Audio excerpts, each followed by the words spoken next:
We are back this week with my new friend David.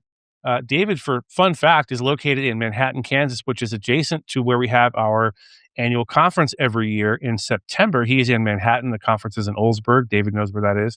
He is a 40-year bail bondsman, and he is joining us to talk about a couple things. David, how are you, sir? I'm good. Thank you for having me. Absolutely. So you reached out to us and said, "Hey, we think we have an interesting show." The initial email was talking about the awful case of Rob Ryan and his wife being killed by a family member, and there's some stuff we're going to talk about where you have personal experience with stuff that I've had personal experience with of kind of being afraid of someone under your own roof, someone in your household, and how difficult that can be, and how difficult it can be to get help when you need it. So we're going to address that in a little bit. First, I'm just curious. I've met bail bondsmen before. I've had to deal with them in my former professional capacity as a law enforcement officer. What exactly got you into that line of work, if you don't mind me asking, and how do you like it? Well, I was an insurance agent and I'd went through a divorce and my ex-wife moved to Manhattan with the kids. So I wanted to be closer to my kids. So the insurance company said that they had an opening for a private investigator. So I become a private investigator, and the person that owned the private investigation was a bondsman. And he said, "Well, you know what? I need a bounty hunter. Would you bounty hunt for me?" So I become a bounty hunter for a couple of years. And then that turned into, well, I want to be a bail bondsman. It was a little easier life, and I didn't have to travel so much.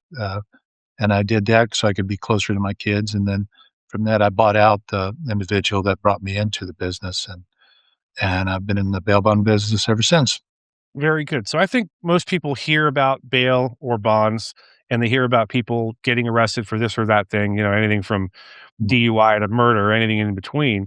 And they hear the word bail, they hear the word bond. I don't know if they always know what that means exactly. I have a pretty good idea what it means, but explain to people how the process works. Someone gets arrested, let's say, for something not too exciting like shoplifting. The judge sets a bond for that person. And where does a bail bonds person come in? How does that work exactly? Well, the individual himself could post his own cash bond if he had the cash, but lots of times he reaches out to family and friends. I need some help. And then they say, well, we don't have that kind of money. And for 10% of the money, traditionally it's 10% of the money, you can pay the premium to the bail bondsman, and he posts the bond and holds the guy accountable, makes sure he shows up in court. And we do a risk assessment. We evaluate the history of, has he shoplift a lot? Do we really want to write this bond, or do we need to put a little extra care into this and make sure he makes court? Then we hold the family and friends, they're called the indemnitors or co-signers, uh, and make sure that they sign because they know the individual, and they'll make sure he shows up in court. So you're not obligated. I'm learning along with our audience right now, I think a little bit. You're not obligated to grant to not grant, but to accept someone's case, right? If you're like, this guy's a total flight risk, he's gonna fly to Mexico as soon as he gets out. You guys can make that determination, and there's no one can like sue you for not accepting them, right? Like That it's is kind of that actually, I probably, I'd probably turn down more bonds immediately than I write. I'll say, well, this is what I have to have. And when I say turn them down, it's just, these are the conditions it's going to need to be kept or whatever. And a lot of them, they'll go shopping, they'll go find another bondsman. They find out we all have the same philosophy. And then they say, okay, we got to get really serious about this. This guy is really going to have to show up in court. He's going to have to follow some of these conditions that we put on there. What people don't realize is there's only two people that can put a condition on the bond. That's the judge, and that's a bondsman. Because I'll have family members say, I'll bond him out if you'll make sure he goes into treatment, or if you make sure he stays out of the bars, or you make sure he stays away from these certain people. And that way, those are the conditions we can do. The police try to do that, but no, they don't. They can't do that. They got to ask the judge to do it. So I will have a lot of times the police will come and say, "Look, this guy, he really needs to clean up his act or whatever. You make sure that he doesn't go around this individual or whatever. We don't want to have another problem." So yeah, we put conditions on the bonds and things like that. Does that answer your question? It does. So for the folks listening and watching, so that's what the bail bondsman does. The difference between that and a bounty hunter, as I understand it, is if that person skips town, if that person doesn't show up for court or whatever, that's a person that you would then hire and offer a certain amount of that money to? Is that how that works to go find that person and bring them to court? Yeah, we a lot of all bondsmen can bounty hunt. That is true, because if it's our guy, we know him. We know what he looks like. We bonded him out. But if he's in a different state or something, we can't travel all over the country like that. We will employ bounty hunters in a different state, and that's when it or we'll send our guys to that state. But lots of times, it's more cost effective to hire the bounty hunter from another state. So then that's where the networking of PBUS is professional bondsmen. I represent bondsmen all over the United States. So if I need somebody caught in Florida or California, I send them the information and we enter a contract and I pay them on delivery. The bounty hunter doesn't get paid unless he catches the guy. And usually they're paid when they hand him over to me. I just hand them a check or sometimes it's cash. I'll pay them for their expenses and stuff like that too. To Very try. good. So before we move on to our next topic, I want to ask this. So I remember back in the day, the show Cops came on. It was very popular, but frequently, this is for me as a former law enforcement officer, some of the people, some of the officers or deputies on Cops weren't always the most professional people in the world. It was a little embarrassing sometimes. Let me ask you, as a former bounty hunter and bail bondsman, shows like the old Dog the Bounty Hunter show, did that show represent realistically the kind of work that you do, or was it sensationalized? Because that show seemed a little over the top to me. Well, Dog's a good friend of mine, and Beth really was a good friend of mine. She's the past Great. president of PBUS. Yeah, Beth was.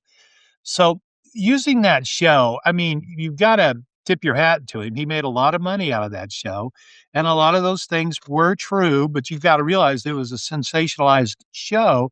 I Right. mean, I'm sure that I was never involved in a filming, so I don't know how they did it, but I remember thinking, some of the things they did, I'll take that back. Some of the things they did, I said, "I wish they wouldn't show that on TV because I use that trick." We Right. used to have we'd have pizza delivered, and then the guy'd come to the door and then, "Well, you're under arrest." And we've even had flowers, and I remember seeing someone told me about that show, and I said, "Man, that's one of my best way of getting the guy to come to the door," and things like that. So the show has a little and the prayer, when they do the prayer and everything, well, yeah, they're praying to catch the guy, I remember saying that. But afterwards, when you catch the individual and he's finally realizes he's going to jail, then you gotta get him into reality that I'm going to jail because I screwed up. And Right. I think Dog did a pretty good they give him a cigarette, and I've done that. I'd talk with them and say, "Okay, the reality, you're going to jail. You can sit there and say, 'David Stuckman's a bad guy for putting me back in jail,' but who really is responsible, and who shoulda went to court, and whose fault is this that you're going back to jail?" And get them back into reality when they're sitting in the jail. But giving them the cigarette before they go yeah, I don't smoke, but I used to have cigarettes in my car and a lighter for them because they probably aren't gonna smoke for a while. So, yeah, that aspect when he did that in the show, that's true. And I'm not Dogs, he was a good bounty hunter without a doubt, um, and made his show successful. He was unique. And what made him so unique was he was a felon and made good. He's a bad guy made good. So that, you know, like him or don't like him, I don't wanna say that we're best friends, but, I respect what he did, and he did a good job. He caught a lot of defendants and got them off the street. Yeah, a couple things I'll say about what you just said. One is I would tell bad guys if I arrest them, like, I didn't put you in this position. I didn't come pick you out randomly off the street and Yeah. harass. I said, you did a thing and now you're paying the price for the thing that you did. And I'm sorry if that doesn't sit well with you, but here we are. And the other thing is, I think when you talk about, giving the guy a cigarette or offering him or her a cheeseburger from McDonald's or whatever it is, I Usually found it's ice cream cones. Usually it's that an ice cream cone at McDonald's or something.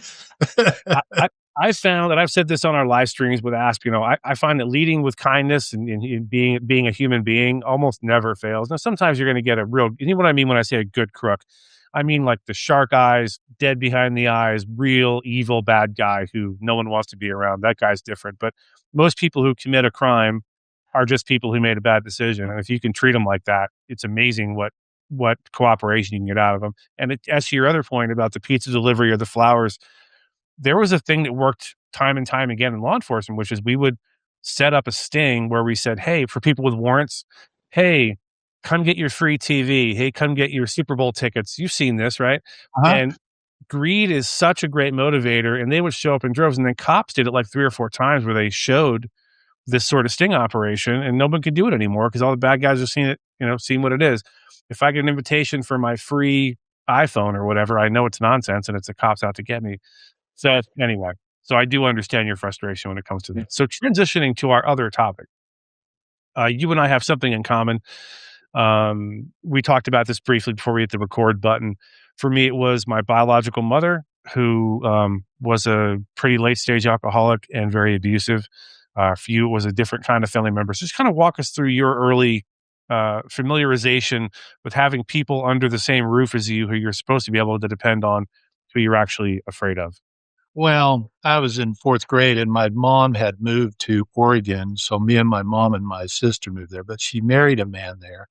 So we were away from our family support, aunts and uncles, and she married this individual who was very abusive. He would just he well, he literally beat me. I almost could figure I'd get a whipping, every other day for nothing, but sometimes I'd take the blame. I said, "I did that," or "I did this," so my little sister wouldn't get beat. But he also beat my mom. And the thing that I shared with you, the frustration was we called the police. Now this was I'm dating myself. I'm in the 70s. This was way back in the 60s, 63, 64 area. They they'd call the police and the police would come and says, "Well, okay, I don't want to have to come back here. If I have to come back here, I'm going to arrest you." Well, I remember thinking, "Why don't you arrest him now? I mean, it's obvious beat her." And she'd say, "No, I don't want to press charges."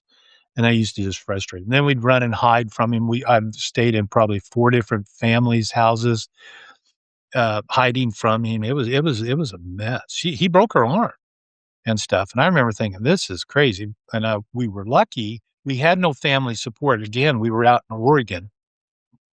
But finally, what happened is my grandmother had a stroke and she was in a coma. So mom and me and the kids, we rode a bus to get back to Colorado Springs, actually is where she was.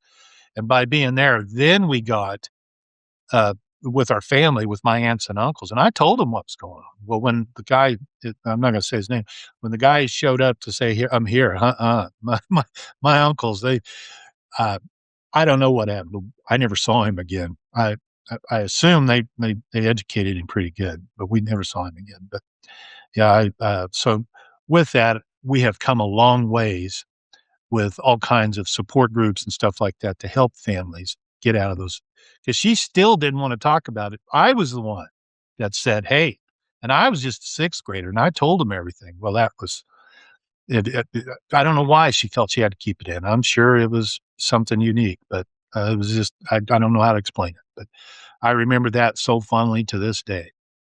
I can talk about it now. Never did talk about it. People that my friends are going to watch this podcast and realize I didn't know that because I didn't tell anybody. But I don't care anymore. I'm 70 years old. I don't really care. It's not a but I do know when I talk to people with domestic violence now, when we bond them out, I pay extra attention and try to help them out as much as I can, the victims. Yeah, so we had a gal on. I'll try to link the episode in the description of this episode, and I'll try to send you a copy of it as well, David. I think you'd find it enlightening of a young lady who lived through and endured terrible, terrible physical abuse and mental abuse from her significant other. And it was one of my favorite episodes because I think a lot of people just say, "Oh, why doesn't she just leave him?" And that's kind of what someone who's not been in that situation thinks. Like, well, just leave.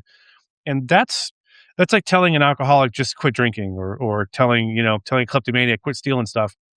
If only it were that easy. But there's a whole psychology behind it that I think people should be interested in learning more about if they have an opinion on domestic violence and that whole situation.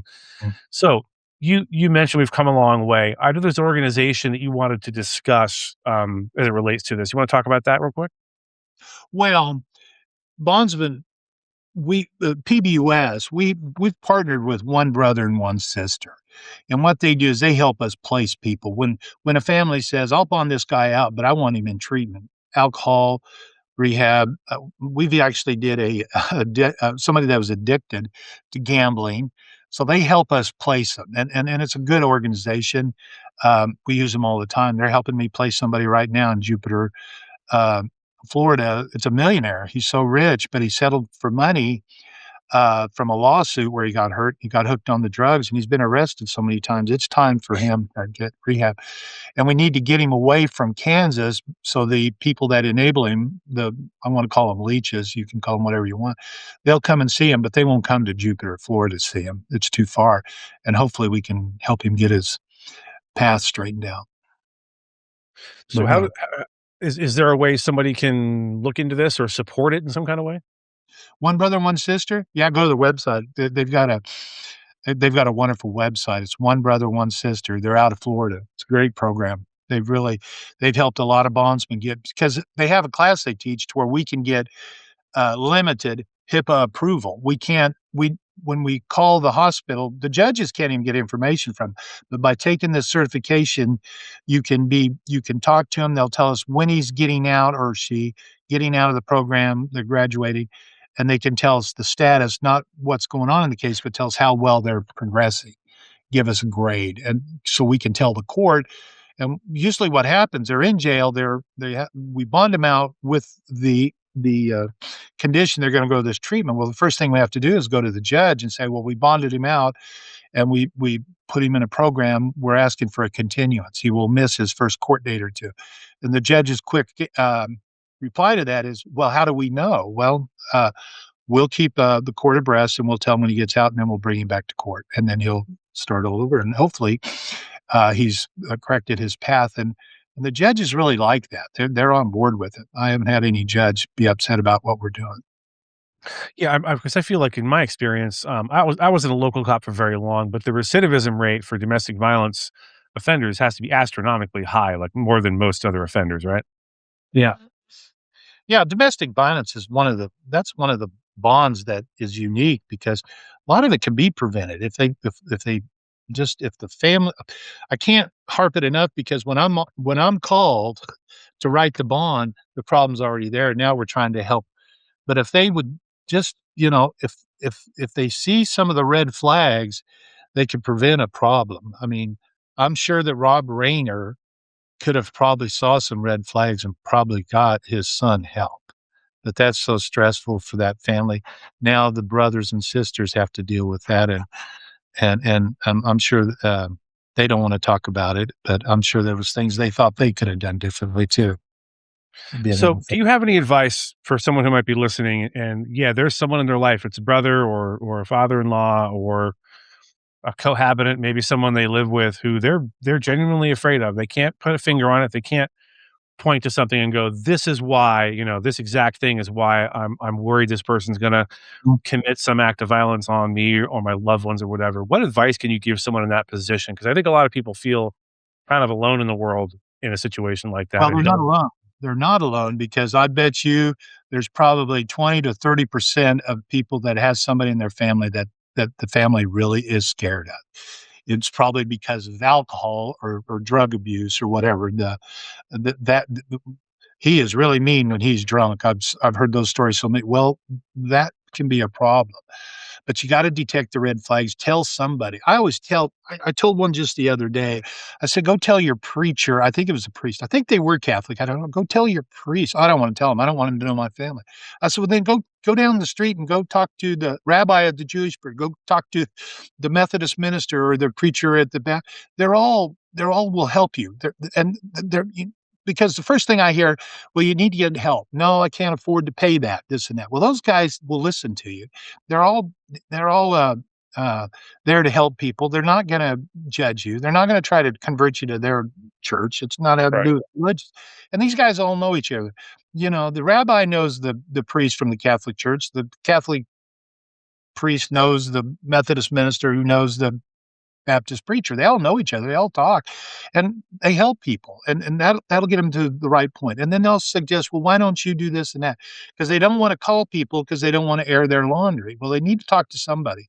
The number one thing that I've heard that is the scare of everybody is strangulation. If the person puts their hands around your neck to scare you and say, "I can take you out," you need to take that very seriously. You need to tell somebody. If you don't tell the police, tell somebody, and let that be the biggest flag. That's the one that I've heard so many times, and then I hear of them being choked to death. That's the one that and I don't have stats. I would love to get my hands on some statistics, but people tell me this. I just feel I can't tell anybody. Well, you can tell me. I don't care. And I'll help you find somebody. There's also helplines, and they don't want to talk to a stranger on the phone. But a preacher's a good, or a priest or whatever, a religious person would be really good to help.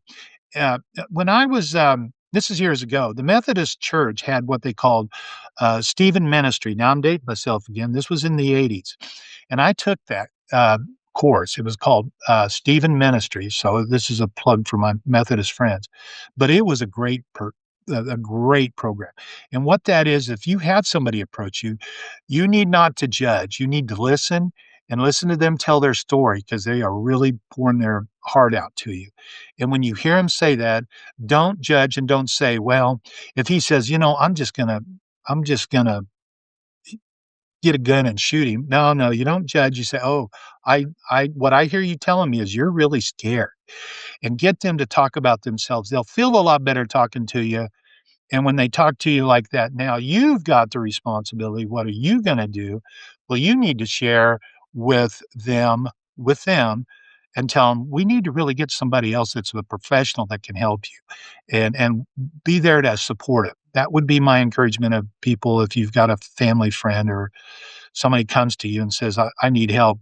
They didn't come to you because um, they wanted to bitch. They came to you because they needed help. And I would like to see that happen. I'd like to see more of that.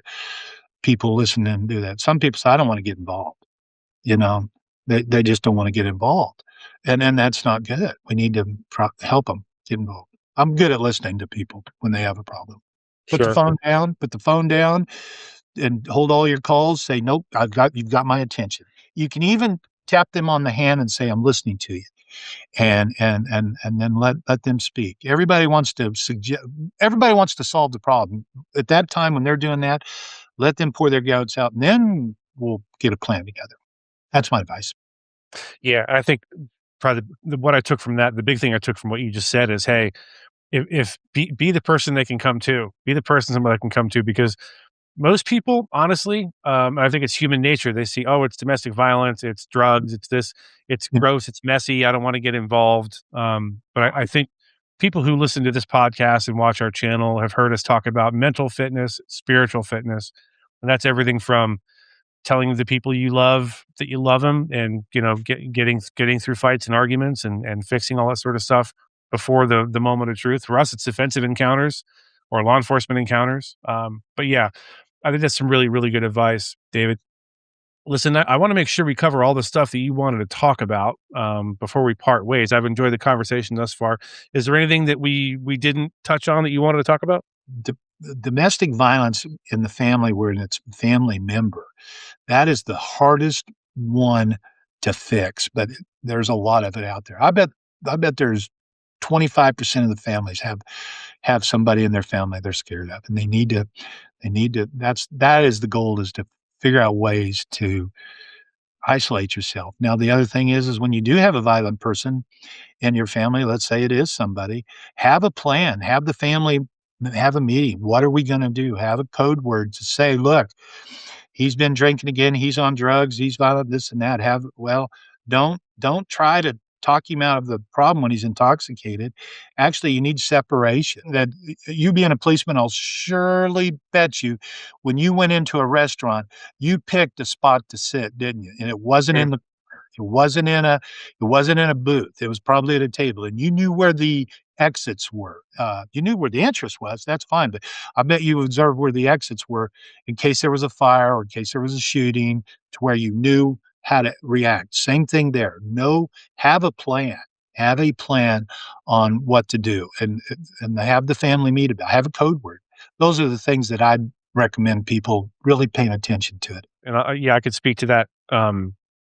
Unfortunately, a career in law enforcement, you mentioned the restaurant thing. It's also I can tell you how many landings and stairs there are at the movie theater between me and the exit, and I can tell you how many doors are between my door, the hotel room, and the exit, and which side it's on. Yeah. And I think that's not paranoia or hypervigilance. It's just like, this could happen, so why not take a minute and go, Yeah, I look out my door. I see the exits over there on the left. There's 6 doors between me. So when I'm crawling on my belly at 3 in the morning through smoke, I know where to go. I don't have to think about it too much. But I hope that it was a good podcast, and I hope you had a enjoyable interview. Thank you very much, David. I appreciate you coming on. Folks, do me a favor. If you made it this far, which is pretty much the end of the podcast, do leave us a rating, a 5-star rating and a review. And in the review, leave the word... what's a secret word we can have them leave, David, to let us know they made it all the way to the end? Give us a secret word for the week, if you don't mind. Any word. Geronimo. How about Geronimo? Okay. Very good. Leave the word Geronimo in your review. We'll know you made it all the way to the end. Thanks again so much for listening and watching. David, thank you so much for coming on. I really appreciate your experience and your expertise, sir. Thank you for having me.